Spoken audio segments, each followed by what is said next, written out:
Menangis usai sidang mediasi, ada apa dengan Paula? Kisru rumah tangga Baim Wong dan Paula Verhoeven mulai masuk babak baru. Setelah saling bantah di media terkait ada orang ketiga di balik perkara rumah tangga mereka, Senin kemarin, Baim dan Paula sama-sama hadir menjalani sidang mediasi kedua di Pengadilan Agama Jakarta Selatan.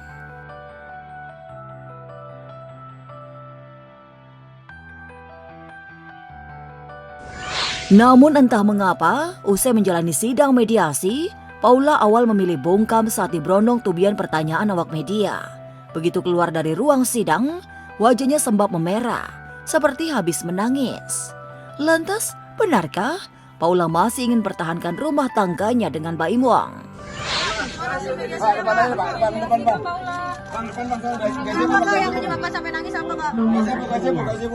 Kita tunggu besok karena dia pengen berpikir-pikir. Sejauh gitu ini? kan. Ya itulah kita pengen pengen diskusikan dulu. Iya, nasib hidup rumah tangga Baim dan Paula masih menunggu sidang mediasi lanjutan yang rencana digelar hari ini.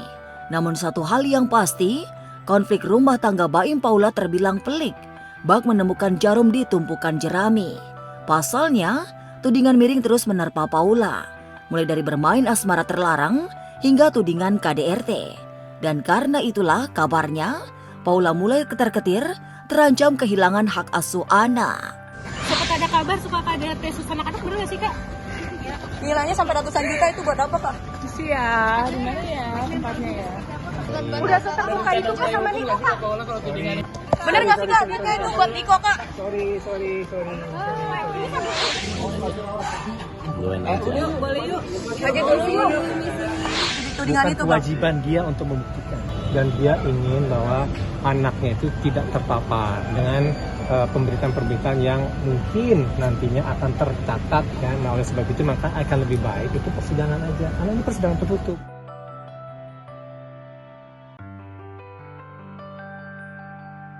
Sebelumnya, Paula membantah keras tudingan ia telah mendua dan mengkhianati cinta Baim dengan temannya sendiri. Namun kabarnya, Baim Wong sudah terlanjur kecewa, apalagi ia sudah mengantongi bukti sang istri main hati dengan pria lain. Gara-gara tudingan itu, Paula terancam keluar dari rumah Baim tanpa apa-apa, termasuk kehilangan hak asuh anak. Sesuatu dalil itu harus dibuktikan di persidangan. Wajib bagi orang mendalilkan untuk membuktikan, ya. Kalau dia tidak mampu membuktikan, gugatan itu tidak diterima. Atau H ayat 25 sampai 28. Arti apa tuh Mas isi doanya Mas?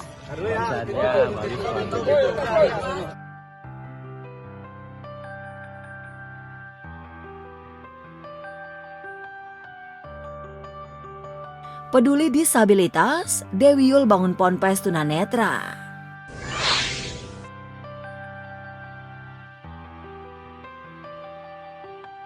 Lama menghilang dari dunia hiburan, artis senior sekaligus penyanyi kondang Dewi Yul aktif membuat pesantren.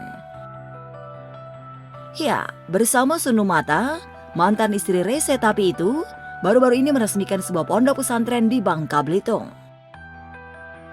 Menariknya, pesantren yang dibangun adalah pesantren khusus untuk disabilitas. Jadi ini hal yang buat saya menyenangkan itulah. Karena kebetulan Surya juga dulu aktif bagaimana Quran itu bisa dimengerti oleh teman-teman disabilitas tuli. Nah sekarang ini sudah bergerak, Yayasan Iqpah ini merupakan membangun yang kelima ya Bun dari seluruh Indonesia ya. Iya, kita pesantren tunanetra yang kelima untuk di seluruh Indonesia ya, Ustaz ya. Jadi alhamdulillah, semoga ini perjuangan yang tidak kenal lelah ya.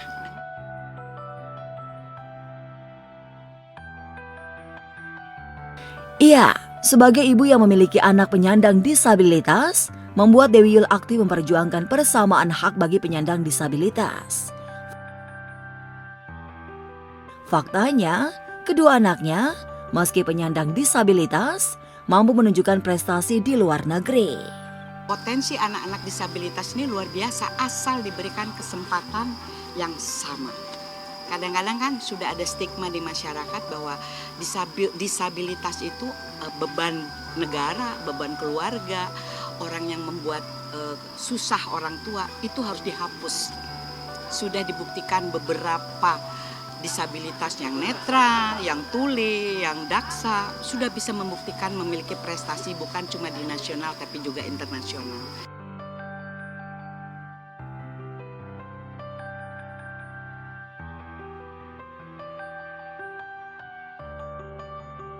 Dulu pesulap terkenal, Pak Tarno kini jual mainan demi menyambung hidup.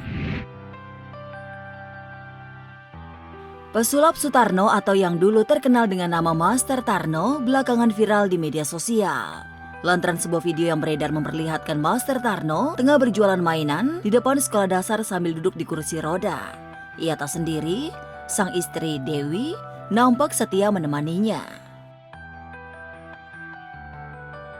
Rupanya hal itu terpaksa dilakukan Pak Tarno karena belum lama ini ia kembali kena stroke untuk ketiga kalinya hingga membuatnya tak berdaya. Jangankan melakukan atraksi sulap, untuk berjalan saja Pak Tarno harus menggunakan kursi roda. Begitupun untuk bicara, lelaki 74 tahun itu masih kesulitan. Namun itu tak lantas membuat Pak Tarno kehilangan semangat untuk mencari uang. Jika tidak ada job, ya kita jualan-jualan sedikit gitu, iseng-iseng doang sih. Jualan pen, jualan buku, mainan-mainan gitu. Di sekolah-sekolah SD. Lumayan. Makan dapat. Pesulap yang dikenal dengan jargon andalannya Bim salah Bim jadi apa prok prok prok itu mengaku tak malu harus menjual barang dagangan dari sekolah ke sekolah dan panas-panasan. Hal itu justru sengaja ia lakukan karena panas matahari bisa mempercepat kesembuhannya. Orang cari mesti malu katanya. Karena panas pagi untuk gemur tulangnya kuat. Dia semakin membaik lah. Setiap hari diinfus, dia kirimkan infus sampai udah 15 infusan. Terapi kaki dia sendiri bergerak-gerak jalan-jalan merambat-merambat gitu. Melihat video Pak Tarno itu berjualan, netizen pun ramai mendoakan kesembuhan Pak Tarno. Mereka juga mendoakan agar dagangan pesulap tersebut bisa laku.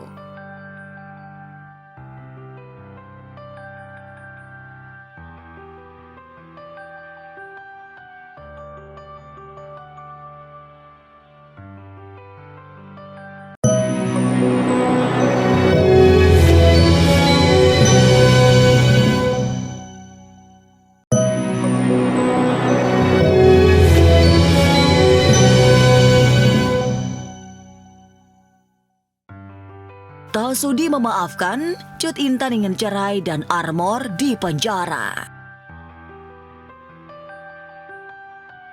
Cut Intan Nabila, selebgram yang mengalami KDRT yang dilakukan suaminya, Armor Toreador, hadir dalam sidang perdana kasus KDRT yang digelar Senin siang di Pengadilan Negeri Cibinong. Sebelum sidang digelar, Armor sempat menyampaikan permintaan maafnya kepada istri, anak, dan keluarga. Ia pun siap bertanggung jawab atas semua perbuatannya. Saya ingin menyampaikan permohonan maaf yang sebesar-besarnya kepada istri dan anak-anak saya. Saya berharap saya meminta maaf karena saya belum bisa menjadi figur seorang ayah dan suami yang baik. Tak peduli dengan permintaan maaf sang suami, Cut Intan yang mengaku masih mengalami trauma akibat kekerasan yang dilakukan Armor bertekad untuk terus mengawal kasus ini hingga tuntas. Ia berharap proses hukum bisa memberikan efek jera untuk suaminya. Alhamdulillah lega akhirnya kasus ini sampai di persidangan. Trauma sih pasti, cuman emang kita fokus aja ke depan ke masalahnya. Semoga dengan kasus ini bisa memberikan efek jera juga untuk dia, untuk semua laki-laki di luar sana juga yang masih melakukan kekerasan dalam rumah tangga. Kalau untuk aku pribadi sekarang lagi fokus untuk kebahagiaan aku sama anak-anak aja. Tak hanya itu, dalam waktu dekat, ibu 3 anak itu juga akan melayangkan gugatan cerai terhadap Armor. Hal itu disampaikan oleh Ana Sofayuking selaku kuasa hukum Cut Intan. Terkait dengan status ya, Intan sebagai istri dari pelaku. Tentu ini juga sudah melalui proses diskusi yang panjang dan perenungan yang panjang juga dari Intan dan keluarga ya Intan ya. Mereka sudah istikharah. Insya Allah secepatnya masalah perceraian juga akan kita selesaikan. Insya Allah udah bulat untuk berpisah. Jadi mungkin dengan ini jalan yang terbaik udah ditempuh sesuai dengan jalur hukum juga. Jadi memang kayaknya berpisah adalah hal yang paling baik untuk sekarang. Sementara itu, pada sidang perdana yang beragendakan pembacaan dakwaan, Armor dijerat dengan pasal berlapis atas kasus KDRT dan penganiayaan yang dilakukannya pada Cut Intan istrinya. Pria 25 tahun itu terancam hukuman penjara maksimal 10 tahun. Ya, Armor didakwa pasal 44 ayat 2, kekerasan dalam rumah tangga. Kita keberatannya itu yaitu di 44 ayat 2. Kenapa kita keberatan? Kalau 44 ayat 2 itu kan dalam keadaan betul-betul luka berat. Tapi kan nggak seperti itu kalau kelihatan. Ketika 1-2 jam setelah kejadian, nggak cukup 1 jam, Intan itu mengupload video. Artinya dia tidak tetap dia bisa melaksanakan aktivitas dia. Sempat diterpa badai rumah tangga, Indra boyong istri dan anak-anak pergi umrah. Indra Bekti akhirnya bisa mewujudkan keinginannya untuk memboyong keluarganya menjalani ibadah umrah ke Tanah Suci Mekah. Tak hanya bersama sang istri Aldila Jelita, Bekti juga mengajak kedua putrinya, Davania dan Annabel, untuk bisa melaksanakan ibadah bersama-sama. Ya, alhamdulillah kita diberikan sama Allah kesempatan untuk umroh, ya kan? Alhamdulillah ya nak ya bun ya, Abel. Ya alhamdulillah sekarang apapun itu kita asisi anak-anak, terus alhamdulillah ada rezekinya dikasih ya sama Tuhan, ya udah kita bareng-bareng deh berempat. Perjalanan umroh kali ini pastinya akan berkesan karena ini menjadi pengalaman religi perdana bagi kedua putrinya. Terkhusus untuk Annabel, ia mengaku sangat antusias dan udah gak sabar ingin segera sampai ke Mekah. Lantaran salah satu alasannya, selain beribadah umrah, Annabel dan Dava ingin sekali melihat makam Nabi Muhammad SAW. Apa ya, excited doang itu. Gak bisa diudah. Mau lihat apa di sana? Mau lihat apa? Iya. Ka'bah? Mau lihat Ka'bah ya? Kamu lihat apa? Sama juga bisa lihat kuburannya Nabi Muhammad. Ya, Terus bisa lihat bisa lihat Mekah, bisa lihat Madinah. Like for the first time. Selama 13 hari lamanya mereka akan ke Mekah dan Madinah, Aldila seperti ingin beribadah dengan khusyuk tanpa diganggu hal-hal kecil. Maka itu, ia telah mengingatkan pada anak-anaknya untuk jangan rewel selama umrah. Apalagi nih, Davania dan Annabel suka banget bikin bunda emosi. Apalagi kalau bukan soal makanan. Ini udah wanti-wanti jangan bikin ibunya emosi ya, jangan ada yang lambat atau pokoknya harus udah dikasih tahu berapa kali, terus doa-doanya kita juga. Kita kan sebenarnya orang lebih suka snack kan dibandingin berat. Jadi makanya kayak ini takut anak-anak gak ada snack nih apa gimana, kita memang bawain aja lah beberapa gitu. Sempat diterpa badai rumah tangga, umroh kali ini akan menjadi langkah awal untuk Indra dan Aldila saling menyayangi dan mendukung, dan meninggalkan masa kelam yang pernah terjadi dalam rumah tangga mereka. Bekti dan Dila mengaku lebih siap membangun masa depan dengan lebih baik. Kalau aku mau doakin semua kita guyup terus sama Bunda terus-terusan ya Bun. Sampai maut memisahkan. Kalau Bunda? Banyak Pak, ada di list panjang. Oh banyak? Udah list Bunda? Apa sih Bun? Ya itulah sama kita berdua ya, semoga makin ke depannya dimudahkan, dilancarkan, dijauhkan dari segala malapetaka, mara bahaya, bencana, itu aja sih paling pentingnya di situ.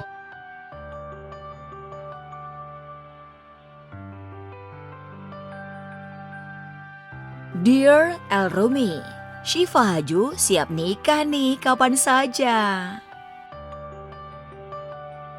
Syifa Haju akhirnya bicara buka-bukaan tentang kehidupan pribadi, termasuk hubungannya sekarang dengan El Rumi. Wanita cantik berdarah Gorontalo ini menceritakan perjalanan cintanya dengan El Rumi. Sebenarnya tuh yang ngebuat aku mungkin kayak mau memberanikan diri karena dia ngedeketinnya tuh nggak modus gitu loh bang. Modus? Maksud gue kayak teman gitu loh, nggak yang ketahuan banget mau ngedeketinnya. Memang masih polos adikku ini. Iya, berawal dari pesan singkat di media sosial, Syifa dan El sebenarnya sudah saling mengenal lama dan berteman. Tapi setelah Syifa putus dengan Rizky Nasar, 1 bulan kemudian, El datang membawa sebongkah cinta. Lantas, apa yang membuat Syifa cepat move on dan menerima ajakan pacaran dari El? Jadi awalnya di DM, nge-reply story aku lagi olahraga. Story apa itu? Aku lagi olahraga, terus dia kayak, oh ini Denny ya, dia bilang gitu. Terus aku pikir kayak, oh emang beneran nanya, karena memang aku tahu, maksudnya gini kan kita udah emang temenan. Iya, udah kenal lama. Iya, terus aku tahu dia tuh emang anaknya friendly banget gitu. Perangai kocak tentu bukan satu-satunya alasan Syifa serius berhubungan dengan El. Lebih dari itu, putra kedua Maya Estianty dan Ahmad Dhani itu sudah mapan dari segi finansial. Bahkan hal itu sempat diutarakan oleh Bunda Maya. Ini paling boros ya dalam kehidupan, tapi sekarang udah bisa nabung sih kayak. Udah bisa nabung. Aku bilang tangan kamu hati-hati bolong ya. Tangannya bolong. Tangan bolong, habis punya duit, habis. Selain itu, nilai plusnya, El juga telah memiliki rumah pribadi berupa warisan rumah dan bisnis dari orang tuanya itu. El tuh drum ya? Drum ya. Oh iya benar, makanya ada drumnya. Drumnya. Ini waktu itu aku pas lagi suka-sukanya F1, ya bikin lah. Syifa pun adalah wanita mandiri yang kini sudah memiliki penghasilan fantastis. Maka bisa dibayangkan berapa banyak kekayaan Syifa bila digabungkan dengan El Rumi. Lantas, benarkah kesiapan materi yang dimiliki Syifa dan El Rumi membuat keduanya sudah punya rencana menikah dalam waktu dekat? Doain aja ya. Doain kan Aldo sama Lisa.